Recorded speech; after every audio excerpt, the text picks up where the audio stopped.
So hello everyone. In this today's session, we'll be revising the theory part of logistic regression, and then we'll be implementing uh, the logistic regression in Python on an actual data set on using Jupyter notebooks. Okay. So in logistic regression, we saw that we want to learn about logistic regression as a method of classification.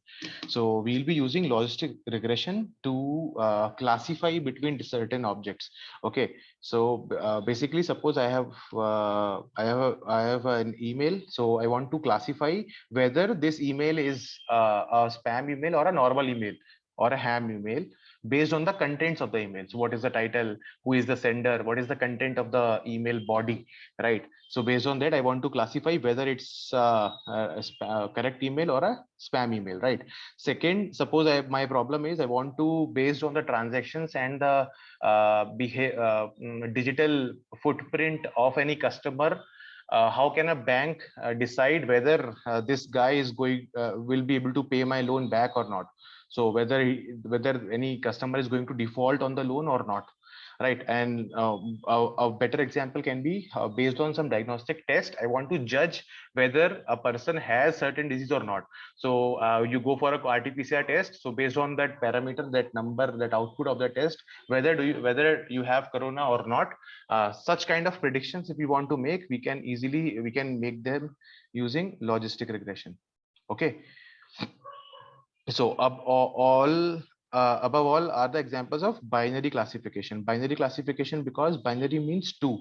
So in all these three, I can have only two outputs, whether it's a spam email or a ham email, whether the customer will be paying my loan back or not, whether you have corona or not. So I have only two classes, right? So for our sake of understanding and learning, we are applying logistic regression on a binary or class for binary classification. Classification means to segregate my data into some different classes. Okay, just like in school students belong to different classes, similarly a data can belong to different classes given the domain. So if I'm talking about based on my marks, what is the division of the student, right? So first class, or did he come second class, or did he come third class, right? Based on the so if I'm booking a ticket, so it can be like AC first class or AC second class or AC third class. So basically my output is, it belongs to some classes, right? They belongs to some categories. So such kind of a problem is called classification, when I want to segregate or group my data into different classes, right? So basically the main point here is to for a binary class, I can represent any binary class with using 0 and 1s. Okay. So if it is a spam, I can denote it as 0. If it is a normal email, then I can call it 1. If I have corona positive can be 1, and corona negative can be 0. So, suppose, so based on the suppose for an example, in computer vision, based on the photograph of a person, I want to identify what is his or her gender, right? So a male can be 1 and a female can be 0, right? So because to make the computer understand my different classes, I cannot directly say that okay, it's a ham email, it is corona positive, it's a male, or it's a female, because those strings, those those English words does not mean anything to the computer. So we want to find a mathematical way to represent the classes. So in our example, because we are dealing with only binary classes, we can use 0 and 1. If we are dealing with multiple classes classification, then we can use one hot encoding, right? One hot encoding, just suppose I can be based on my classes, first class, second class, third class, based on my marks, right? So if a person who came who scored 90%, he belongs to class 1. So this will be 1, rest of them are 0. If a person scored 70 marks, he belongs to class 2. So his representation will be like this, right? So I can, instead of using second class, third class, fourth class, or any English word, I can use one hot encoding. One hot means I will have 1 and rest of the things will be 0. So I am interpreting or converting my string or English language data into one hot encoding so that my computer can understand, right? So instead of making just one column which is saying first class, second class, third class, I can make 3 columns or 2 columns with this kind of encoding. Okay, so what suppose in our case I want to predict the probability of any patient belonging to maybe like so there is for 20% probability that you might have corona, there is 80% probability that you can have corona. So basically when I want to study study any data where the output or the target variable falls into one of the two categories, right? So I will be having my data somewhere, all my data should be lying here or somewhere here. There is no data in between, right? So when I use a linear regression to predict such kind of a data, I will have a line like this. Now what it means that this much of data is negative, so a linear regression will give me negative values over here and will give me some extra positive values over here which are not needed, right? So basically I just want my output to fall between 0 and 1 only, so that I can actually make a division between the two classes, whether it has corona or does not have corona. So there are some limitations to linear regression, like this negative probability prediction, which is not an actual case. So this model, linear regression model, does not fit properly into uh, such kind of a data distribution, right? So what we will do is that, so instead of plotting a line, we want a specific S-shaped curve which will give me output always between 0 and 1. So whatever, so this curve goes from minus infinity to plus infinity in the x-axis, right? In the x-axis it is plus infinity to minus infinity, but the y values are always between 0 and 1, right? So whatever x you put, your output or y variable will always be 1, right? So this curve, specific curve, is called as logistic function. That's why we get this name, a logistic regression, right? So this logistic function is also called as sigmoid function, right? So the only important differentiating point in logistic regression is that we will be passing my output through a logistic function or a sigmoid function to get an output between 0 and 1, right? So that based on now my output always lies between 0 and 1, I can make some kind of a decision, like whether any email is a spam or normal, or whether you have corona positive or corona negative, whether my person is male or it's a female, right? Something like that I can do. So the whole idea is, this function is called logistic regression. It looks like this, and based on this property, its output always remains between 0 and 1. So whatever value of z you put over here, the whole output of this thing will always be between 0 and 1, right? That's the beautiful part of this function, right? So basically what we are doing is we are taking the output. So this is my y-axis, this is my x-axis. Based on different x values, I am predicting only two values, whether you have corona or not. So this means you don't have corona, this means you have corona. If I have used a line to predict this, I will get a line like this. I will be having some negative values and some extra positive values, which does not mean anything directly. So what I will do is, this is the equation of the line that we learned in the linear regression part. So what I will do, we will pass this y value into the logistic function, so that the whole output I get is between 0 and 1, right? Because this curve always lies between 0 and 1. So whatever output I'll find, it will be always between 0 and 1, and I can clearly then decide based on my domain knowledge whether the person has corona or does not have corona, right? So suppose, let's take we are predicting this marks of the students. So marks are between 0 and 100, right? And when I pass it through the logistic regression, I'll get an output like 0.4. So 0.4 means his marks are 40%. So in our educational institute, we have cutoff at what, 33%. So between 0 and 1, 0.33 will be somewhere here. So I can mark my cutoff like here. So whatever value that lies, which is more than 0.33, is always a first division, or I can say pass, or whatever p value is less than 0.33, I can say the student is failed, right? So based on this curve, I can clearly classify my student into two classes, whether they pass or they fail, right? Suppose I want to figure out whether they passed first division, second division, or third division, then I can have multiple breakpoints like this, right? So if it is at 0.9, if you get more than 0.9, you are first class. If you get between 0.8 and 0.10, you are second class. If you get between any other class, you are third class, your grade. So something, so what I'm doing is I am limiting or constraining my output to fall between 0 and 1, or I can say I'm just predicting the probability of my output to fall into any one of the categories, any one of the classes. And based on the domain knowledge, I am creating a threshold. So if it is marks in a school, we have 33%. If it is a test of something, we can fix it at if it is a diagnostic test, I can fix it at 0.5.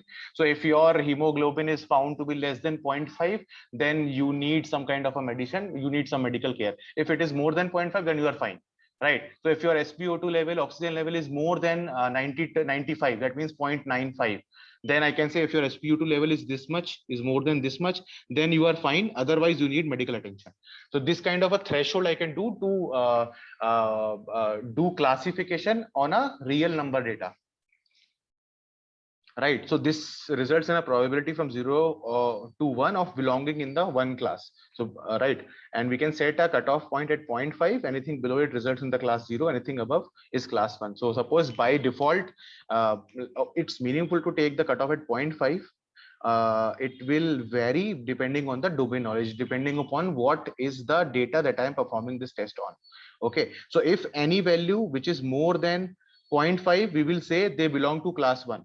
Right. Suppose you took your test and you took your corona test and your value comes somewhere here. We will say you are corona positive. If your value comes somewhere here, we will say you are corona positive. If your value is somewhere here, we will say you are corona positive. If your value comes somewhere here, we will say you are corona negative, because we will approximate it to 0.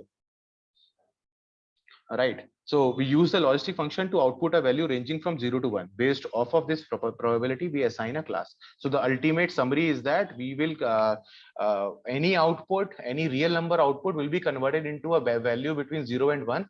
And based on the domain knowledge and the threshold decided, we can then categorize that output into any one of the classes. Right. So if I'm predicting the marks of the students, they are 65% marks, and based on my threshold of 33%, I can say he's passed. If the marks are 23, means 0.23, if I pass it to logistic regression, it will be coming between 0 and 1. So I will get a probability, and if we say that it is less than 0.33, we can say he's failed. So that is 2 classes, right? So just a quick review again of logistic regression. Suppose I am talking, I'm discussing about a problem where, based on the tumor size of the brain, we want to predict whether it is lethal or not. So malignant means it is lethal, right? So it is, if yes, it is lethal, and no, it is not lethal. And this is the tumor size. So as the size keeps on increasing, we, of course, if the tumor gets bigger, it will become more lethal. It will become more difficult for the doctors to operate. Okay. So similarly, if you use a linear regression or a straight line to predict such kind of a behavior, you will get all these kind of values, negative values, which may not mean anything, right? And suppose if your data looks like this, then your line will kind of in order to cater to this extra outlier or a different shape of the data, it will look like this. And then in this case, it may not be able to properly categorize this upper part of data set, right?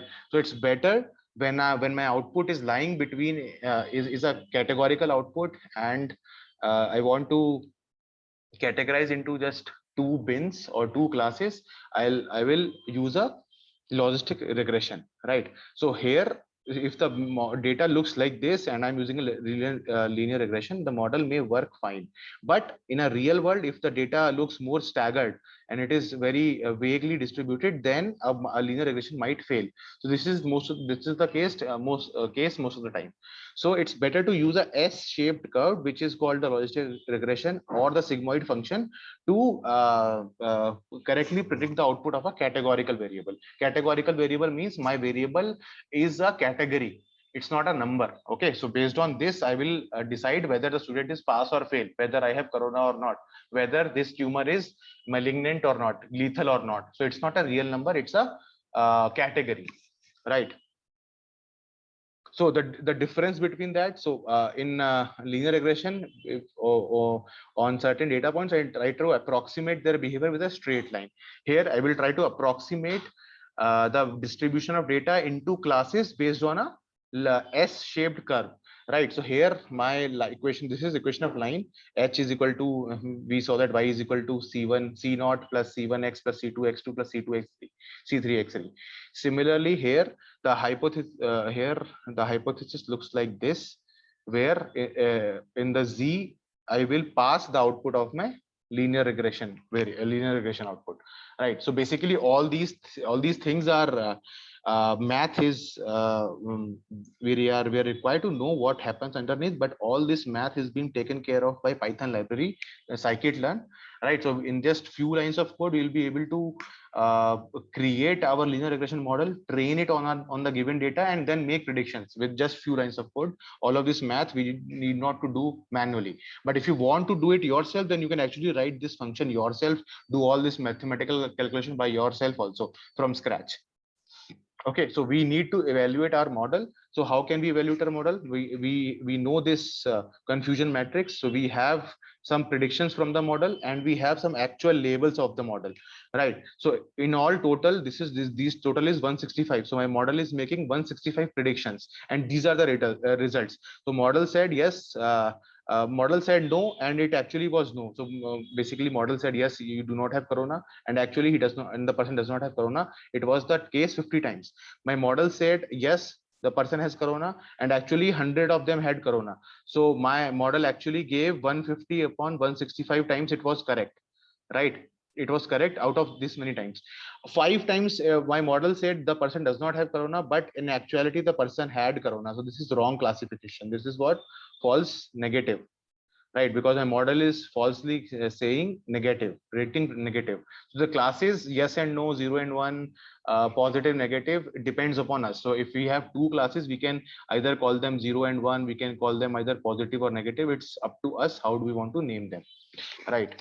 So, so in confusion matrix we have true negatives, false negatives is an error. This is also an error, wrong prediction, and this is a right prediction, true positives, true negatives, right? So if you want to have the accuracy, then we can have how often it is accurate. We have total correct predictions divided by total predictions. Correct predictions are true negatives and true positives, right? I want to have misclassification rate, then my model was wrong how many times? 5 plus 10 times divided by 150, 165, sorry. So I will have this many of my wrong misclassification rate, right? So these are some terminologies to keep in mind. You can be asked these questions like what are true positives, what are true negatives, what are false positives, and what are false negatives. So you always have to keep in mind this confusion matrix to solve such kind of a problems. Okay, so one quick way to remember is that type 1 errors are called false positives. That means my model is predicting that you have corona, but you do not have corona. So an example is to any pregnancy test giving a positive report for a man, on a man, right, who cannot get pregnant biologically, right? So if a test says you this man is pregnant but he cannot be pregnant, so it's a case of false positive. And false negative is that when a clearly pregnant woman test that the pregnancy test for a pregnant woman gives a negative result, right? So we can see that doctor can see that she's pregnant, but the pregnancy device or the tool that is used to take the test is giving me false negative results. Okay. Okay, right. So let me just switch over to my, yeah, correct. Right, so now we'll look at the Python implementation of logistic regression. We'll be doing this on Jupyter notebooks, right? And the data set over here that we're using is a Titanic data set from Kaggle. So Kaggle is a data science hosting and a competition website. So here in this website, a lot of companies host their, so if I go to competitions, you can see a bunch of competitions going over here. So NFL health and safety helmet assignment. So different companies, different institutes post their data set and they give their problems, right? So it's open for everyone to build their model and submit in this competition to check how accurate their model is. So if your model is very accurate, you might get some job offers, some prize money, or some interview opportunities in big companies, right? So here we will be looking at this particular data set, which is Titanic machine learning from disaster, right? So it is a very popular data set which is used by all the machine learning community to start building models, right? So it's not a part of a competition anymore. It's kind of a practice session. We do not get any prize for this one, right? So you can actually go to the data. So overview, you can go through the overview. So basically in this data set, we want to predict whether the passengers. So I hope all of you must have seen Titanic, the movie. We want to understand in the Titanic disaster, there were a lot of people who died and there were a lot of people who survived. So we want to study, was there a typical pattern or was there any hidden insight in that if you belong to certain passenger class or if you belong to a certain deck position or your room, based on the placement of your room in the Titanic, what is your probability to be to survive or to die in that disaster, right? So we just want to study whether there are some other parameters which were in action to support to kind of predict whether some person will die or survive in Titanic, right? So the data looks like this. We have a lot of rows. We have so there is a column called survival. What is the passenger class? What is the gender of the passenger? What is the age of the passenger? SIB-SP means what is the number of siblings and spouses present, right? So maybe like if it's a family, then there will be a lot of siblings, and if it's a couple, then there will be only one spouse. Parch means parent-child, number of parent-childs aboard the Titanic. Ticket means ticket number. Fare means how much money they paid for the ticket. Cabin means what is the cabin number, and embark means port of embarkation, means the station from which they embarked, right? So it's Cherbourg, Queenstown, and Southampton, right? There's three stations from which you can embark or catch the Titanic ship, right? So the data is in two forms, two CSV files, test.csv and train.csv. For us, we have already downloaded this data set into our system like this: Titanic test and Titanic train CSV, right? So that split has already been done for you, right? So now we just have let's just go through the data set. How does it look like? What are different columns? We have to keep in mind. Let me just quickly so just keep in mind this so we know that the first step is data collection, right? Then we go to data cleaning, or you can say data processing, right? This is the normal workflow of machine learning algorithm. Then we do train test split, right? Then I will use one portion or the train portion to make my model,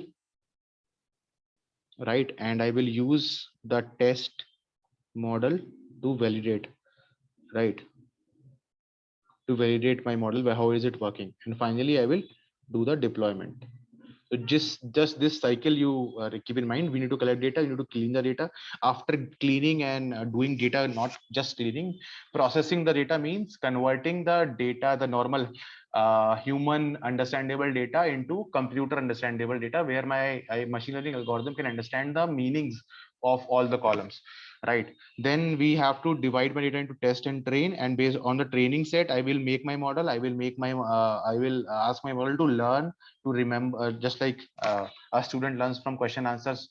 So 80% of the data he will use for learning and 20% of the data will be used for testing how much he scores. And once my model is reaches a certain level of performance or certain level of accuracy, then I can deploy this data to my client, or I can make a website or whatever app I want to make. Okay, so moving ahead, let me so now, just to start, of course, we need to work with data. So we'll be importing pandas as NP, pandas as PD, NumPy as NP. We'll be plotting because we want to have some kind of a exploratory data analysis. We want to visually see how my data looks like. These are the preliminary steps of doing machine learning, right? And I will be using Matplotlib as PyPlot as PLT. I will import Seaborn, and to see my plots in Jupyter Notebook, I have to use this line percentage matplotlib inline. Right. So let's see, take a look at our data. Our data looks, so I'm reading this from the CSV, which I just showed you. And this is what my data looks like. Say passenger ID is survived. So 0 means this passenger could not survive. 1 means the passenger survived. What is the passenger class? Third class, first class, third class. What is the name of the person? What is the gender? What is the age? SIB, SP, all these columns we can see. Right. Now let's take a look at all the columns. So if I do train, or that means any pandas data frame dot column will give me all the column names. Right. So this is all the column names. I want to, if you want to study about some statistics, right, some basic statistics of my data, I can do data frame, that is train dot describe, and I can get all these values. Like for all the numerical columns, I am getting what is the count of rows, what is the mean of that column, what is the standard deviation of that column, what is the minimum value of that column, 25th percentile, 50th percentile, 75th percentile, or the maximum value. Right. So I can see that there are 891 passenger IDs, 891 survived, and age is 714. That means there are some missing values in the age column. Right. And yeah, correct, only in age column there are some missing values. Rest of the things are fine. Passenger ID minimum is 0, and the age minimum is 0.42. Right. So maybe, I think it is for some baby who is, maybe we'll see later on, like there are some newborn or very like 4 or 5 months babies were also there on the ship. Right. Then yeah, for this the minimum value is 0. Correct. Okay. Maximum value for the fare is $512, and the minimum value for the fare is 0. Right. I don't know, some people might just like, if you remember Titanic, Jack actually earned his ticket free of cost. So during a bet they won their ticket. He won their ticket. He has to he did not pay anything for the ticket. Okay, so next we'll start with exploratory data analysis. I just want to explore and have a look at my data, how my data looks like. So first of all, we just saw that there are some missing values in the age column. So I want to deal with it first. So how can I see my missing values, right? So let me just do this. I'll do dataset dot is null. So if I do is null and I run it, I get, let me zoom it a bit. Yeah. So I get a Boolean data frame like this. So false means it's not, this value is not null, this value is not null, this value is not null. But in the k-bin column, the first value is true. That means the value is null. So if I see the k-bin column over here, see NaN, it is not there. That means it's null. So this particular piece of code gave me a Boolean table, a Boolean data frame showing me which value, which cell is null or not. Right. So I can actually, so there are 890 rows. I cannot see, I need to scroll a lot if I want to study like this. So it's better to draw this on a heat map. Right. So what I'll do is I'll do a heat map first. Let me just remove all of this. Right. So let me just do a heat map of this thing. If I do a heat map, it looks like this. Right. So there are a lot of labels. It does not look good. It is, of course. So wherever it is black, see, black means 0 and white means 1. Oh, right. So basically all the white values are showing me null values. Let me change this to this thing. Right. So now, because I just want to see which rows, which columns have some missing value. So I do not want these tick labels, white tick labels. So I do not want white tick labels. I do not want this color bar. And I want to use a better color map. So if I take a look at this, it will look like this. So all of these bright spots are kind of the missing values in my data set. Right. So I see that in the k-bin column, quite a lot of values are missing. Okay. And in the age column, some of the values are missing. So now I want to somehow impute or make work with this particular missing values, make them fill some values and replace the missing values with an appropriate value. Right. So how can I do that? Now, so before we will look at this set later, first of all, let's look at all the other columns of my data set.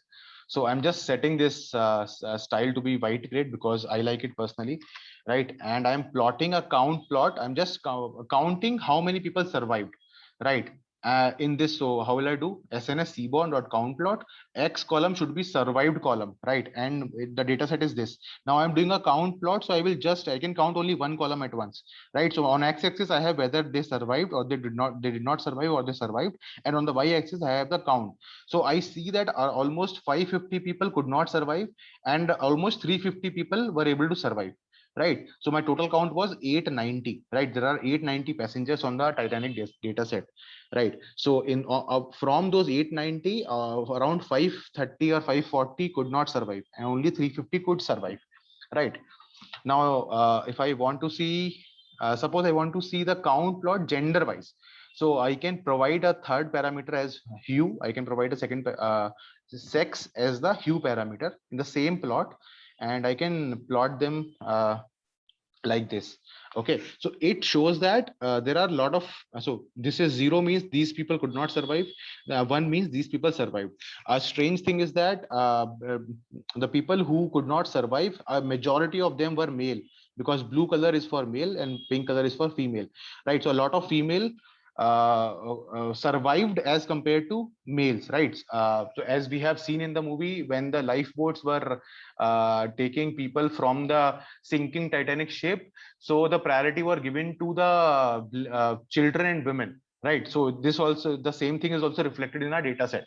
So a more number of women are survived than as compared to men, right? This is one strange one observation, right, that we can make. Now suppose I want to make a count plot of those people who survived or not based on the passenger class.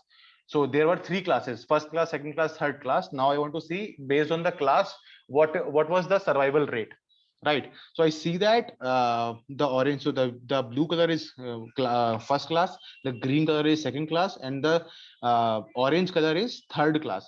So I see that people who could not survive, they mainly belong to the third class, right? So third class is the lower deck wala region that we saw in the movie, where like people were dancing and partying. All of them were like cheap, they bought cheap tickets and they were just there to enjoy. So most of the people who traveled in the third class, they were not able to survive. And the people who traveled in the first class, they mainly survived, and very less of them died. So around 150, around 140 of the people who traveled in the first class survived, and around 670 people who traveled in the first class died. This column, right?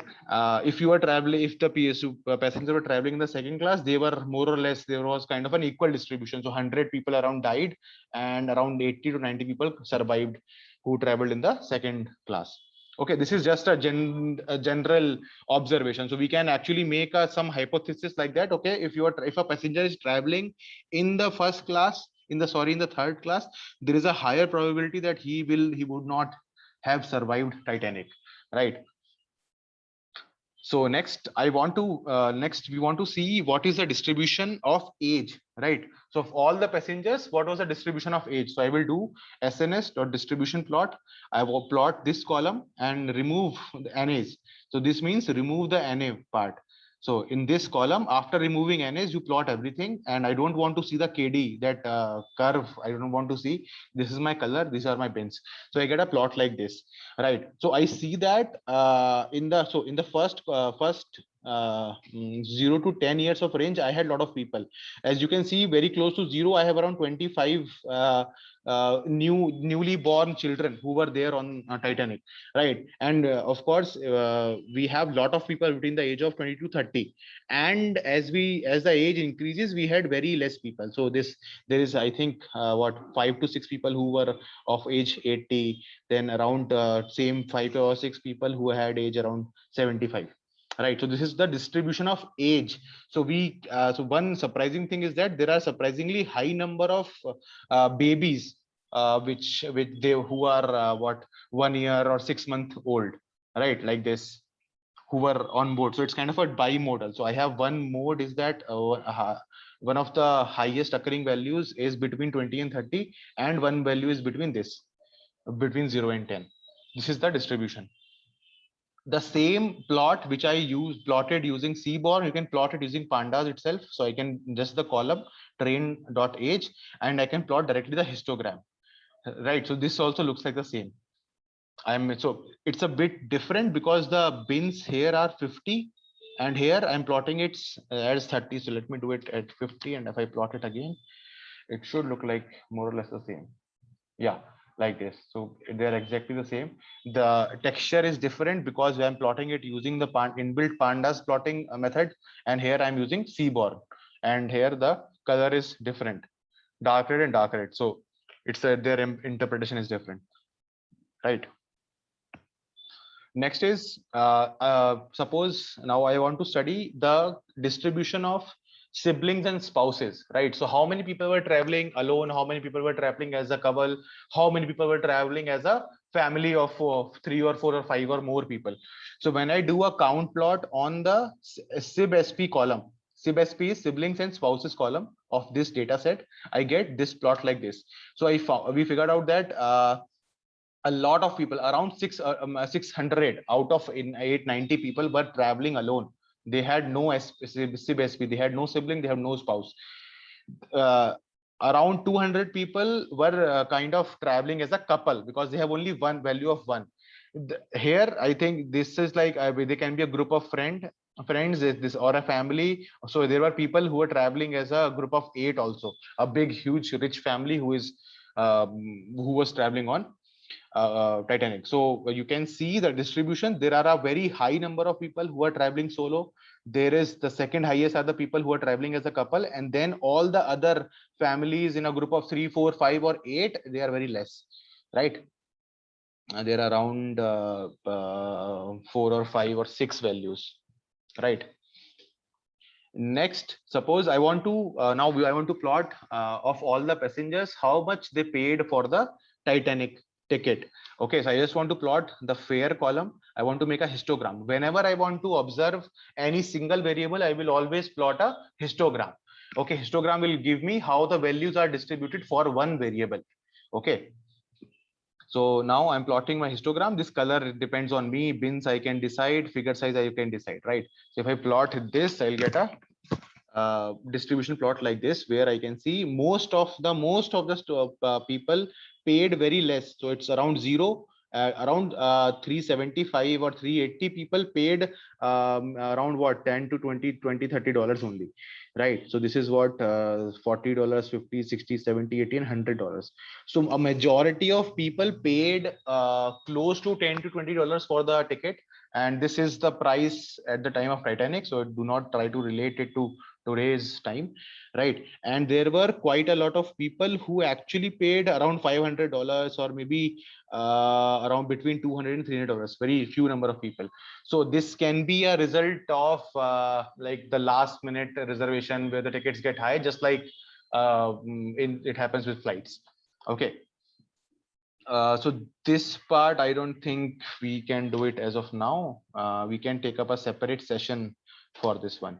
So basically, it is how can we plot interactive plots, right? So we have not seen this session. We at the end, towards the end of the course, we will look at this separately, right? So now the only 1 minute is remaining. I'll start up a new meeting. You guys can join that, where we can continue with our data cleaning and model building part. Okay. Thanks a lot. I'm closing this meeting. Please join the new meeting. Okay.